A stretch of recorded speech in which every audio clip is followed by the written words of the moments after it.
this video we will talk about torque on a dipole in uniform electric field. Uniform electric field in the sense when electric field intensity is equal at every point, that is called uniform electric field. जब electric field की intensity, strength, power equal होगा किसी भी reason पे, तो उससे हम कहते हैं, उस रीजन को कहेंगे यूनिफॉर्म इलेक्ट्रिक फील्ड। और इस यूनिफॉर्म इलेक्ट्रिक फील्ड पे अगर हम कोई डायपोल रखते हैं तो ये डायपोल पे एक फोर्स लगता है और वो फोर्स की वजह से वो डायपोल रोटेट करता है, उसे हम कहते हैं टॉर्क। इसके बारे में डिटेल्स में जानने के लिए, when we placed two charge, ये चार्ज प्लस क्यू है और ये चार्ज माइनस क्यू है, ये दो चार्ज को हम जब एक शॉर्टेस्ट डिस्टेंस पे प्लेस करेंगे, सपोज ये शॉर्टेस्ट डिस्टेंस को मैं कह रहा हूँ 2a।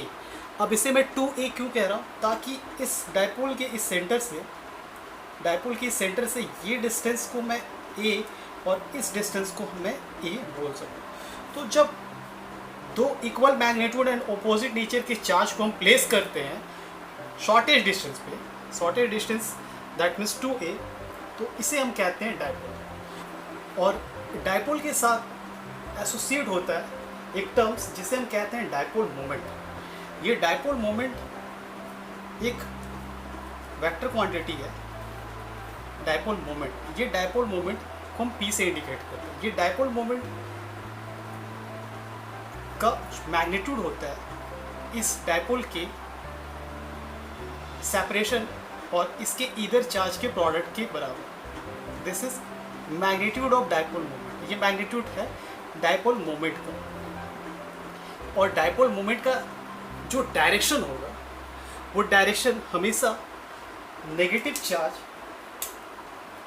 से पॉजिटिव चार्ज की तरफ होगा। ओके, डायपोल मोमेंट का मैग्नीट्यूड जो होगा, that magnitude will be equal to 2aq and direction will be along negative to positive charge. Okay, अब जैसे कि हम बोल रहे हैं कि ये डायपोल को जैसे ही हम यूनिफॉर्म इलेक्ट्रिक फील्ड पे प्लेस करेंगे, that dipole feel experience a force, that is force called torque. वो फोर्स जो टॉर्क है, टॉर्क एक वेक्टर क्वांटिटी है, ठीक है। टॉर्क एक वेक्टर क्वांटिटी है और फोर्स का एनालॉगस टर्म है। फोर्स का एनालॉगस है, फोर्स का एनालॉगस या फिर फोर्स का अल्टरनेटिव। जब हम किसी ऑब्जेक्ट पे फोर्स लगाते हैं और वो ऑब्जेक्ट स्ट्रेट लाइन पे मूव कर रहा है, ठीक है, स्ट्रेट लाइन पे मूव करेगा, तो उस ऑब्जेक्ट पे लगा हुआ फोर्स को हम F से डिनोट करते हैं और यही चीज एंगुलर के फॉर्म में होगा। दैट मीन्स ये मान लीजिए कि एक सर्टेन पॉइंट पे हम कोई ऑब्जेक्ट मूव कर रहे हैं, तो इस ऑब्जेक्ट को अगर हम इस डायरेक्शन में एक फोर्स दे रहे हैं और वो फोर्स की वजह से ऑब्जेक्ट इस सेंटर के चारों तरफ रोटेट कर रहा है, दैट मीन्स इसके वजह से इसके पास एंगुलर वेलोसिटी अगर आता है, इस फोर्स की वजह से इस ऑब्जेक्ट के पास एंगुलर वेलोसिटी अगर आता है, तो इस कंडीशन में इसे हम फोर्स नहीं, इसे हम कहेंगे कि ये टॉर्क है, ठीक है। तो टॉर्क जो है ये फोर्स का ही एक एनालॉगस टर्म है और इस टॉर्क को हम इंडिकेट करते हैं force into perpendicular distance. Force into perpendicular distance से हम इसे इंडिकेट करते हैं। अब हम बात करें यहाँ पे फोर्स इन हियर, फोर्स, ये force that is equal to इस चार्ज पे, इस क्यू चार्ज पे इस इलेक्ट्रिक फील्ड की वजह से जो फोर्स लग रहा है, हम उसकी बात करें तो जो फोर्स है इसे हम डिफाइन कर सकते हैं product of charge and electric field.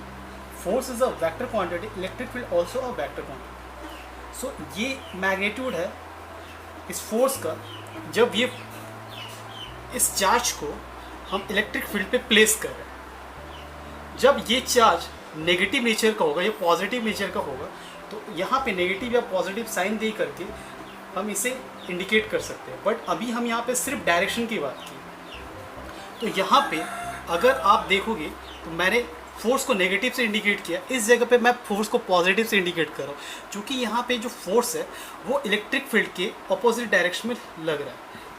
Electric field का डायरेक्शन हम इस डायरेक्शन में ले रहे हैं, लेफ्ट टू राइट, तो ये फोर्स इलेक्ट्रिक फील्ड के अपोजिट डायरेक्शन में, इसीलिए यहाँ पे मैंने नेगेटिव साइन रखा है। हालांकि जो दोनों फोर्स है उन फोर्स का मैग्नीट्यूड सेम है, बस उनका डायरेक्शन अपोजिट है। ओके,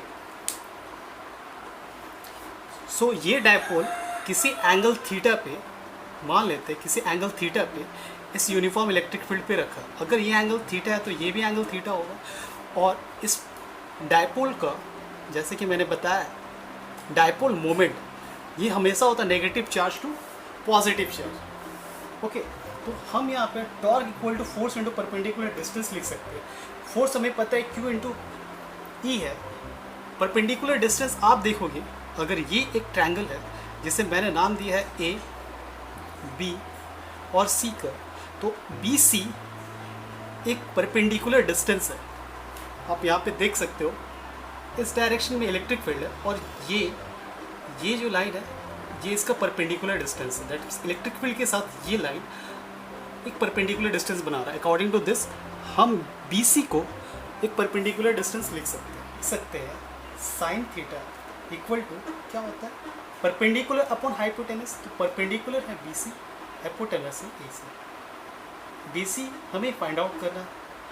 ए सी हम क्या लिख सकते हैं, दो डायपोल के बीच का ये डिस्टेंस मान लेते हैं 2a, इसे हम लेते हैं 2a। So B C will be equal to 2a sine theta.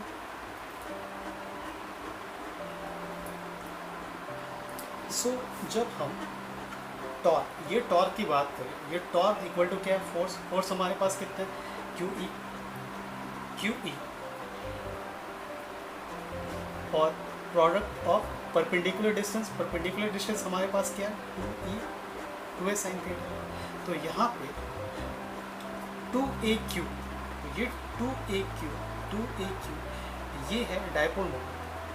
तो 2aq के बदले हम यहाँ पे डायपोल मोमेंट के टर्म से प्लेस कर सकते हैं E is the electric field.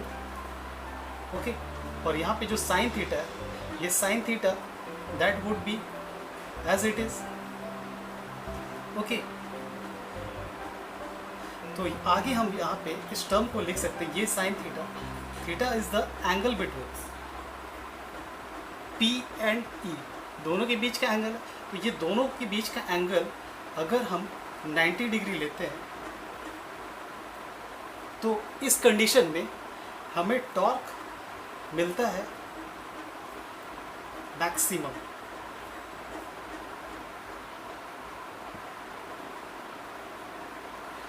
That means जो डायपोल मोमेंट है और जो परपेंडिकुलर डिस्टेंस है, दोनों के बीच अगर 90 डिग्री है, तो हम मान सकते हैं इस केस में हमें टॉर्क मैक्सिमम मिलेगा। सो यहाँ से आगे हम इस टर्म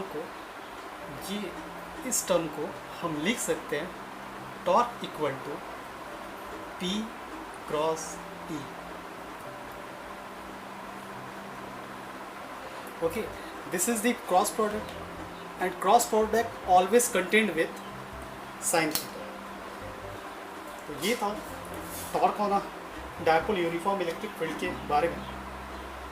मिलते हैं आपसे नेक्स्ट वीडियो पे, तब तक के लिए गुड बाय।